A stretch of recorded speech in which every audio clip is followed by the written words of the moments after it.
হঠাৎ করেই ভিডিওটা স্টার্ট করলাম, কারণ থাম্বনেল ও টাইটেল দেখে তো আপনারা বুঝে গিয়েছেন যে আমরা মায়াপুর যাচ্ছি। তো ভাবলাম আজকে একটা ভিডিও করাই যেতে পারে, তো সেই জন্য আর কি ভিডিওটা হঠাৎ করে স্টার্ট করলাম। এখন রাত প্রায় 9টা মতো বাজে, আমরা 12টার দিকে বার হব। আর ব্যাগ এই যে এইদিকে ওই যে দূরে এখানটাতে রেডি আছে। কিছুই ভিডিও করা হয়নি, এখন মনে হয়েছে না ভিডিওটা করি, তো আপনাদের সাথে শেয়ারও করতে পারবো কি করলাম না করলাম সবটাই। তো এখন হচ্ছে আমরা খাওয়া দাওয়া করে রেডি হব। আর হ্যাঁ, কে কে যাচ্ছে বলি, বোন যাচ্ছে, আমার জেঠুর ছেলে, দিদির ছেলে মানে জেঠুরি মেয়ে, আর হচ্ছে বৌদি আর তাদের পুচকু মানে পুচকি। তো আমরা এই কজন যাচ্ছি, সবাই মিলে যাওয়া হচ্ছে। তো হঠাৎ করে প্ল্যানটা হয়েছে, তাহলে এখন রেডি হয়ে নিই। সবাইকে মানে বাড়ির থেকে তুলতে হবে, মানে আমার বোনকে নেব, তারপরে দাদা বৌদি, তারপরে আমার দিদির ছেলে সবাই আছে, সবাইকে নিতে হবে। তো তারপরে বার হব, বেরিয়ে মানে রেডি হয়ে তারপরে আবার হচ্ছে আপনাদের সাথে কথা বলছি।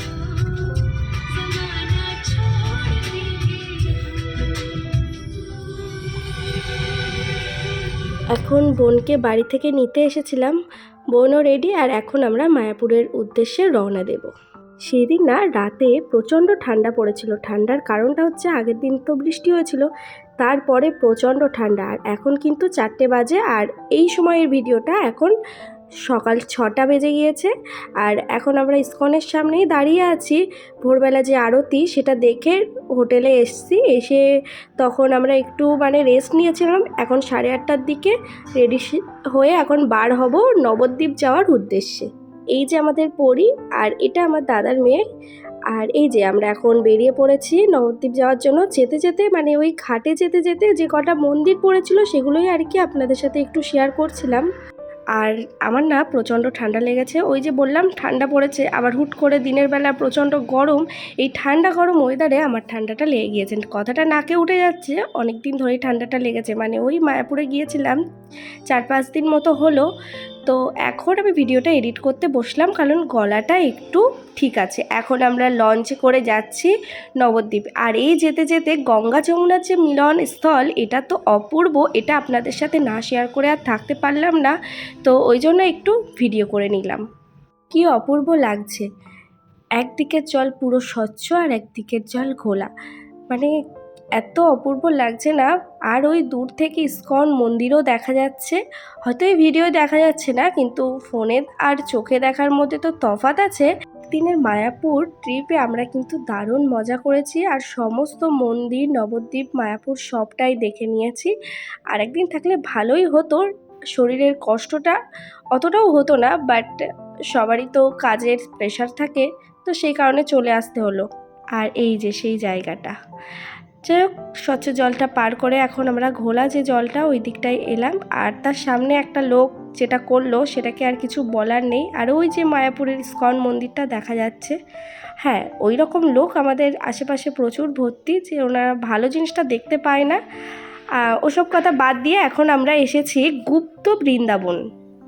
বৃন্দাবনের কিছুটা অংশ যেন এখানে তুলে ধরা হয়েছে, এত অপূর্ব লাগছে।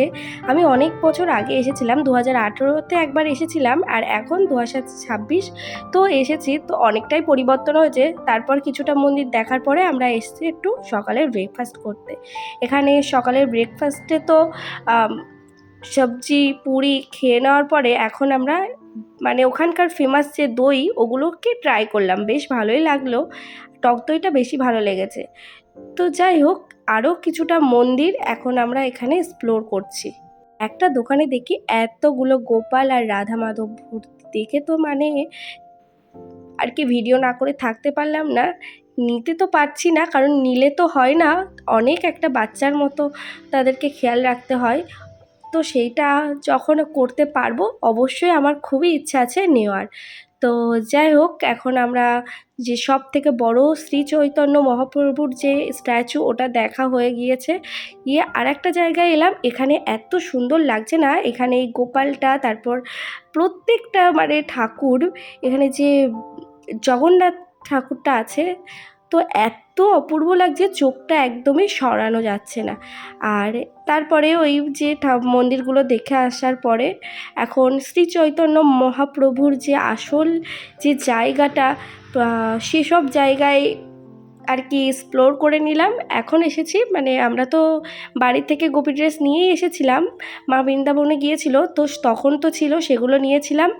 আর বৌদি এখান থেকে একটা নিল, তো সবাই আজকে সন্ধেবেলা মায়াপুরে গিয়ে আর কি আমরা গোপী ড্রেস পরবো ওই জন্য।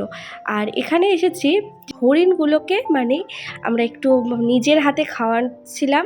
প্রথমে ভয় লাগছিল, তো পরে বেশ খাইয়ে মজাই পেয়ে গিয়েছি, কারণ ওরা খুবই ভালো ছিল। কারণ ওরা জানে এখানে প্রত্যেকটা মানুষ এসে তাদের খাওয়ায়, মানে বাইরে থেকে খাবার কিনে নিতে হয়, সবজির বিক্রি হয়, তো 10 টাকা করে মানে এক একটা যে ঝুড়ি, তো নিয়েই নিলাম। নিয়ে একটা নিয়ে সবাই অল্প অল্প করে খাওয়াচ্ছিলাম, কারণ এটা আমাদের ভালো লাগছিল। আর সাথে একটা বাচ্চা ছিল, তার সব থেকে বেশি মজা হয়েছে।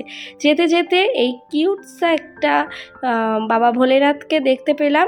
ঢুকতে পারিনি, তাই দূর থেকে ভিডিও করেছি। তারপরে আমরা করছি লাঞ্চে ছিল সবজি ভাত, যেটা একদমই সিম্পল, আর ওখানে তো সবই ভেজ। তারপরে আমরা ফিরে এসেছিলাম নবদ্বীপ থেকে মায়াপুরে যে রুম নিয়েছিলাম হোটেল, তো সেখানে রেডি হয়ে বার হয়েছিলাম। মানে আমরা 3 জনেই গোপী ড্রেস পরেছি, আর আশেপাশেই আর মানে মন্দিরের যে ভিউটা আছে সেগুলো দেখার ইচ্ছা আছে, আর একটু গীতা নেওয়ার ইচ্ছা ছিল। কিছু টুকটাক কেনাকাটা সব কিছুই করে নিয়েছি। আর এই যে দূরে পিছনে আর কি ইস্কন মন্দিরটা দেখা যাচ্ছে। কিছু এ টু জেড ব্লগ করতে পারিনি, কারণ ওই জায়গাটা এতটা শান্তির না, ফোন টোন তো সব জায়গায় অ্যালাউ না, আর মন ভুলেই যাচ্ছিলাম ভিডিও করার কথা। তো ভীষণ ভালো লাগছিল। তারপরে এই সন্ধেবেলা এই যে মন্দিরটা এত সুন্দর লাগছিল না, যা মুখে প্রকাশ করার মতো নয়। আর তারপরে আমরা এই ভেতর থেকেই মন্দিরের ভেতরেই একটা স্টল মতো ছিল, মানে স্টল নয়, রেস্টুরেন্ট মতো ছিল, তো সেখান থেকে আমরা কিছু টুকটাক মানে সন্ধ্যের টিফিনটা সেরে নিলাম। তো ওখানে সবই ভেজ ছিল, কোনোটাই ননভেজ অবভিয়াসলি না।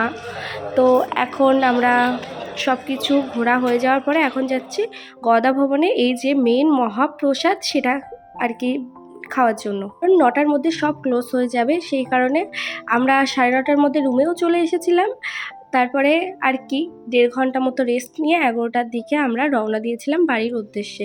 আর এই যে দেবাশ্রম, এখানেই আমরা ছিলাম, মানে এটাই আমাদের একদিনের জন্য স্টে করার হোটেল।